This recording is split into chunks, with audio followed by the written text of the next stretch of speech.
داشتم که بره، این اصلا مخالف این نبودم که بره، چون با علایقش آشنا بودم. تمام لحظات چشمم به گوشی که الان زنگ میزنه و این تلفنی که چرا امروز زنگ نزنه.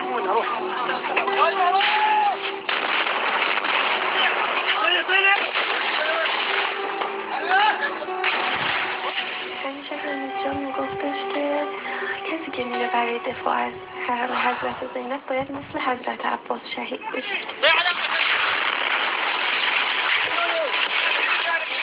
تابوت رو که میبردم من میگفتم ازش جلوتر نزنم، ازش عقبم نمونم، باهاش باید راه بیام، با هم دیگه راه بیام، آخرین بار این خیابونو با هم بریم.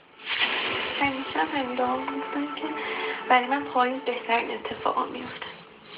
پاییز عقد کردیم، پاییز ازدواج کردیم، پاییز رفتم کربلا، الحمدلله پاییز هم به شهادت رسید. این سوال ایشون هم این بودش که معیار شما برای ازدواج چیه؟ که من گفتم که معیار من متشرع بودن فرد و متدین بودنشه، اینکه حتما مقید باشه به پرداخت خمس و زکات مالش.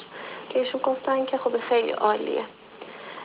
راجع به مادیات اصلا صحبت نکردم، حتی حقوقشون رو نپرسیدم که خودشون حقوقشون رو گفتن.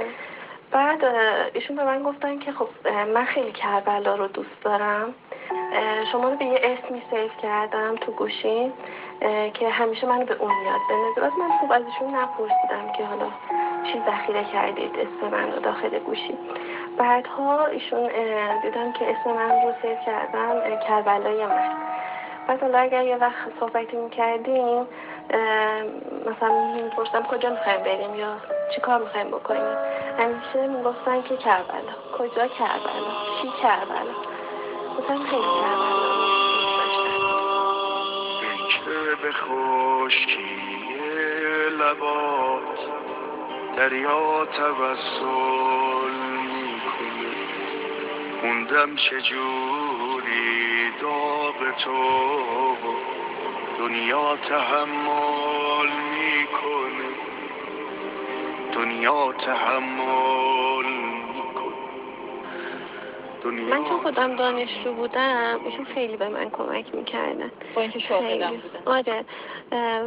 بعد یادمه که مثلا اگر من ظرف میشستم خیلی اصرار میکردن که حتما اجازه بدید آبشو من بکشم، یا اینکه اگر یه زمانی رو دیگه خیلی خسته بودن و نمیرسیدن خیلی عذرخواهی میکردن که خواهش میکنم به آبروی حضرت زهرا بر من ببخشید که نمیرسم به شما کمک بکنم. یا اینکه مثلا آشپزیشون خیلی خوب بود، خیلی خوب. گاهی اوقات که من دانشگاه بودم می اومدم غذا رو درست کرده بودم.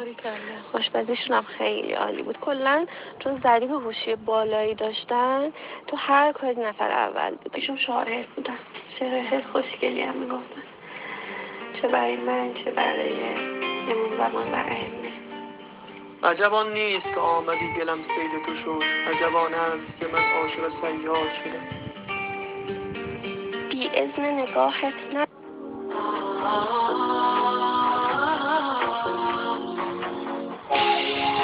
حبيبي شقدي يحسدوني عليه هناك مين شافوا الراي. یک چیزی مثلا بهشون میدادن، خوراکی چیزی اصلا نمیخورد، حتما میآورد، میگفت اصلا دلم نمیاد. یا اینکه بلند پیش دوستاشون میگفتم مثلا یکی دیگه برم دارم برای خانومم. بعد من میومدم گفتم همینجا این کار نکن، درست نیست. مثلا من خودم خجالت میکشم معذبم چون هم دیگه هم میبینیم ممکنه توی مهمونی و اینجایی. بعدشون گفتن اتفاقا من به قصد این کار رو میکنم تا یاد بگیرن که به همسرشون احترام بذارن، به همسرشون محبت بکنن. اینجا کجا؟ اینجا پارک صدک، پارک جنگلیه قزوینه که ما بیشتر اوقات نامزدیمون رو میومدیم اینجا. پس کلی خاطره دارید؟ آره کلی زمانه خوش با هم اینجا میومدیم. اولین باری که اومدی؟ اولین باری که با هم اومدیم بعد از عقدمون بود، اومدیم اینجا شام خوردیم، خیلی هم چسبید، خیلی هم باد میومد. دیگران هم به شما کمک میکردن، یعنی که فقط نه پیش دیگرانم کمک میکرد. اتفاقا تاکیدش جلوی دیگرانم بود، مثلا که بذاریم جلوی دیگران کمک کنم یاد بگیرن نحوه آداب همسرداری، محبت به همسر، احترام، فکر نکنن که تفاوتی وجود داره. خیلی خیلی توجه میکردن به این مسئله.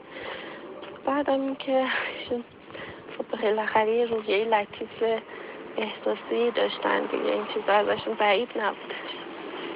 بعد ایشون همیشه تو خونه اگر مثلا کمکی میکردن، من مثلا اوایل بهشون گفتم که عزیزم دست درد نکنه. بعد میگفت این چه حرفیه؟ بعد بگه خدا قوت.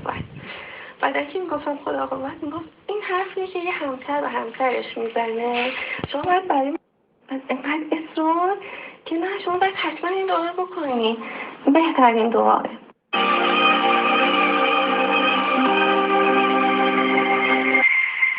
وقتی کسی میره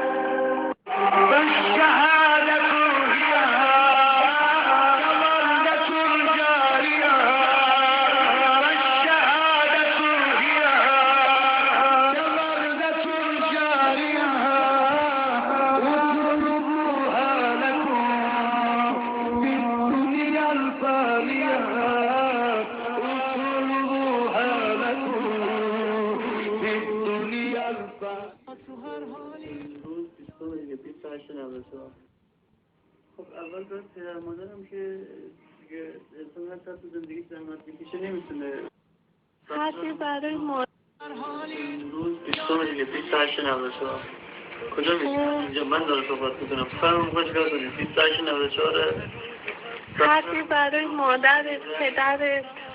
شما زحمت کشیدید سر من رو نامسن من رو پای من رو کردید هنوز آره هنوز